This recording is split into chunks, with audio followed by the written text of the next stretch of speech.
நண்பர்கள் அனைவருக்கும் வணக்கம். நம்ம சேனலில் அனைவரும் பயன்பெறும் வகையில் பல பயனுள்ள தகவல் அப்படி பண்ணிருக்கோம்.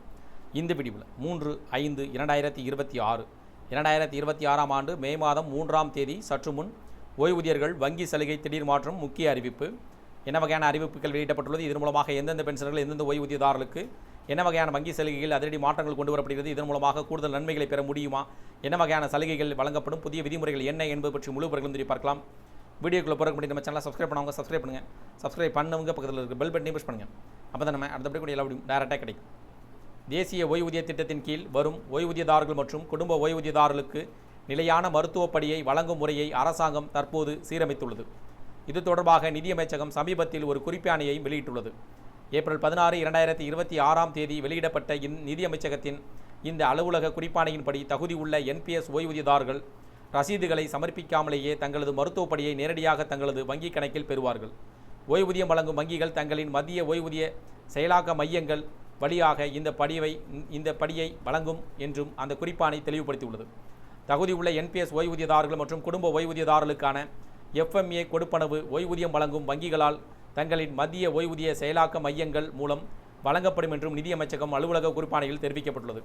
எஃப்எம்ஏ கொடுப்பனவு தானாகவே வழங்கப்படும். மேலும் பயனாளிகள் இதற்கு எந்த ரசீதையும் சமர்ப்பிக்க தேவையில்லை.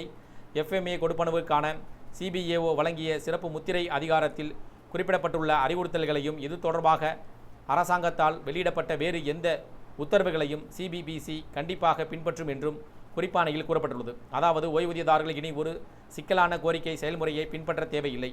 மத்திய ஓய்வூதிய கணக்கு அலுவலகம் எஃப்எம்ஏக்களுக்கான தகுதியை சரிபார்த்தவுடன் அது வங்கிக்கு ஒரு சிறப்பு முத்திரை அதிகாரத்தை வழங்கும். இதன் அடிப்படையில் சிபிபிசி கொடுப்பனவுகளை வரவு வைக்கும்.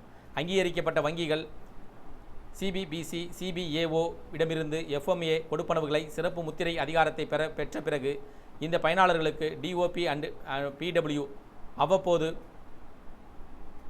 அறிவிக்கும் விகிதத்தில் எஃப்எம்ஏ தொகையை அட்டவணைப்படி காலாண்டு அடிப்படையில் அவர்களின் வங்கிக் கணக்கில் வரவு வைக்கும் என்றும் அந்த குறிப்பாணையில் கூறப்பட்டுள்ளது. இதில் முக்கியமான விஷயம் என்னவென்றால் கொடுப்பனவு தானாகவே வழங்கப்படும். எஃப்எம்ஏ கொடுப்பனவு தானாகவே வழங்கப்படும். மேலும் இதற்கு பயனாளிகள் எந்த ரசீதும் சமர்ப்பிக்க வேண்டியதில்லை என்று நிதியமைச்சகம் குறிப்பிட்டுள்ளது. இருப்பினும் எஃப்எம்ஏ நன்மைகளை ஓய்வூதியதாரர்கள் தொடர்ந்து பெற ஒவ்வொரு ஆண்டும் தங்கள் வாழ்க்கை சான்றிதழ்களை சமர்ப்பிக்க வேண்டும் என்பது நினைவில் கொள்ள வேண்டும். எஃப்எம்ஏ பெறும் நபர் ஒவ்வொரு ஆண்டும் நவம்பர் மாதம் வாழ்க்கை சான்றிதழ்களை சமர்ப்பிக்க வேண்டும் என்றும் அந்த குறிப்பாணையில் கூறப்பட்டுள்ளது. இவ்வாறு செய்ய தவறினால் டிசம்பர் மாதம் முதல் கொடுப்பனவுகள் பாதிக்கப்படலாம். மத்திய அரசு ஓய்வூதியதாரர்கள் விரும்பினால் எஃப்எம்ஏவிலிருந்து சிஜிசிஹெச்எஸ் புறநோயாளிகள் வசதிக்கு மாறலாம் என்றும் அலுவலக குறிப்பாணையில் தெளிவுபடுத்தப்பட்டுள்ளது. ஓய்வூதியதாரர்களின் மரணத்திற்கு பிறகு நன்மைகள் குடும்ப உறுப்பினர்களுக்கு தொடர்வதையும் இந்த விதிகள் எளிமையாக்கியுள்ளன. தகுதி உள்ள குடும்ப உறுப்பினர்களின் பெயர்கள் ஏற்கனவே பதிவு செய்யப்பட்டிருந்தால் அவர்கள் எஃப்எம்ஏவை பெறலாம். இதற்கு இறப்புச் சான்றிதழுடன் நேரடியாக வங்கிக்கு விண்ணப்பிக்கலாம். இல்லையென்றால் அவர்கள் புதிய அங்கீகரிக்கப்பட்ட சம்பந்தப்பட்ட அலுவலகம் மூலம் விண்ணப்பிக்க வேண்டும்.